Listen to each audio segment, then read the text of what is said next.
कामदा एकादशी एकादशी का था। युधिष्ठिर ने पूछा, वासुदेव आपको नमस्कार है, कृपया आप यह बताइए कि चैत्र शुक्ल पक्ष में किस नाम की एकादशी होती है। भगवान श्री कृष्ण बोले, राजन, एकाग्रचित होकर यह पुरातन कथा सुनो जिसे वशिष्ठ जी ने राजा दिलीप के पूछने पर कहा था। वशिष्ठ जी बोले, राजन, चैत्र शुक्ल पक्ष में कामदा नाम की एकादशी होती है। वह परम पुण्यमयी है। पाप रूपी ईंधन के लिए तो वह दावानल ही है। प्राचीन काल की बात है। नागपुर नाम का एक सुंदर नगर था जहाँ सोने के महल बने हुए थे। उस नगर में पुंडरिक आदि महाभयंकर नाग निवास करते थे। पुंडरिक नाम का नाग उन दिनों वहाँ राज्य करता था। गंधर्व, किन्नर और अप्सराएं भी उस नगरी का सेवन करती थी। वहाँ एक श्रेष्ठ अप्सरा थी जिसका नाम ललिता था। उसके साथ ललित नाम वाला गंधर्व भी था। वे दोनों पति पत्नी के रूप में रहते थे। दोनों ही परस्पर काम से पीड़ित रहा करते थे। ललिता के हृदय में सदा पति की ही मूर्ति बसी रहती थी और ललित के हृदय में सुंदरी ललिता का नित्य निवास था।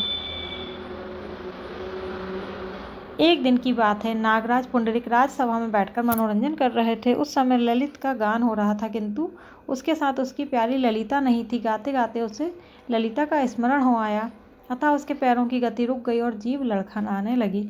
नागों में श्रेष्ठ करकोटक को ललित के मन का संताप ज्ञात हो गया, अतः उसने राजा पुंडरिक को उसके पैरों की गति रुकने और गान में त्रुटि होने की बात बता दी।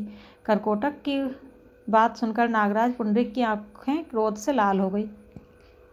उसने गाते हुए कामातुर ललित को शाप दिया, दुर्बुद्धे, तू मेरे सामने गान करते समय भी पत्नी के वशीभूत हो गया, इसलिए राक्षस हो जा। महाराज पुंडरिक के इतना कहते हुए गंधर्व राक्षस हो गया। भयंकर मुख, विकराल आंखें और देखने मात्र से भय उपजाने वाला रूप, ऐसा राक्षस होकर वह कर्म का फल भोगने लगा। ललिता अपने पति की विकराल आकृति देख मनी मन बहुत चिंतित हुई। भारी दुख से वह कष्ट पाने लगी। सोचने लगी, क्या करूं, कहाँ जाऊं, मेरे पति पाप से कष्ट पा रहे हैं। वह रोती हुई घने जंगलों में पति के पीछे पीछे घूमने लगी। वन में उसे एक सुंदर आश्रम दिखाई दिया जहाँ एक मुनि शांत बैठे हुए थे।